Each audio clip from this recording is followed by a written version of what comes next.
things I love about magic, to transform what they imagine into reality.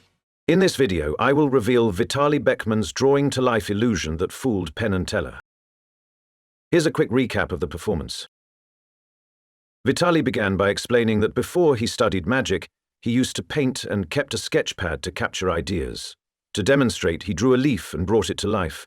He then picked up a sketch pad, drew a cup of coffee, and when he lifted the pad, the cup appeared on the table as a real object. He drew a spoon inside the cup, and the spoon appeared as well. He then sketched a muffin, lifted the pad, and a real muffin appeared on the table. He picked up both the cup and the muffin to show they were real. Finally, Vitaly tore the drawing from the pad, placed it over the cup and muffin, and both objects instantly vanished from the table. So how did he do it? Here's the secret.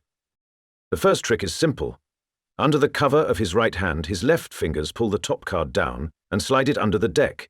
And the sketch pad works the same way because the top two blank pages are attached to each other but not to the pad, allowing him to slip them underneath during the Cardini change, so the hidden leaf drawing appears only when he chooses to reveal it.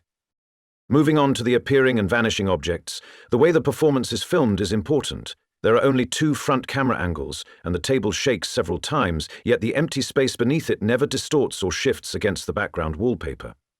This eliminates the idea of a wallpaper cutout behind the table. When he begins tearing the sketch, his left hand passes directly over the mug, as if reaching in to grab the spoon, which hints at what he is really doing. Another detail is the way he lifts both the cup and the muffin.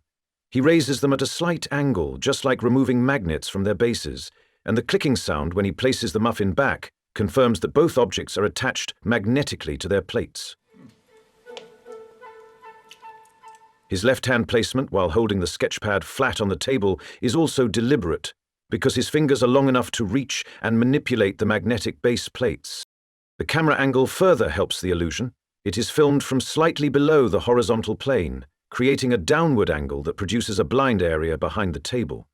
The combined height of the mug and its base matches that blind zone created by the camera's angle of depression, which is why the method remains hidden from the audience. The sketch pad Vitaly used had two magnets on its back. The spoon looked normal, but its head was removed, and one side was covered with white paper so it could blend into the page and stay magnetically attached.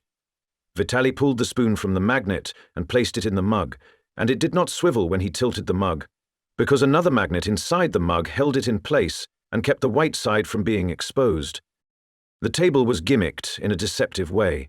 From the camera's downward angle, it appeared normal, but from eye level, a structure would be visible beneath the tabletop. Each hidden flap had a stopper to hold the mug or muffin and prevent them from slipping. The flaps were controlled by two pedals near the base of the table that used a rope and rod system. Pulling a rope lifted a flap and pushed the object upward onto the table. The flap stayed hidden because it rose behind the sketch pad, and the sketch pad prevented the object from sliding forward once it appeared. This same mechanism was used to produce the muffin behind the pad. When the muffin's base briefly slid over the mug's base, it caused the mug to tilt slightly to the left. To vanish both objects, he pushed the magnetic base plates with the fingers of his left hand, which is why his hand was positioned near them. The tabletop was extremely smooth, so even a small push sent the plates down the ramp and into the stoppers behind the flaps. Vitaly then removed the spoon from the mug and reattached it to the sketch pad. If the spoon had stayed magnetically fixed in the mug, the top of it would have risen above the blind zone and been visible to the audience. Behind this mask, only the truth remains till we meet again.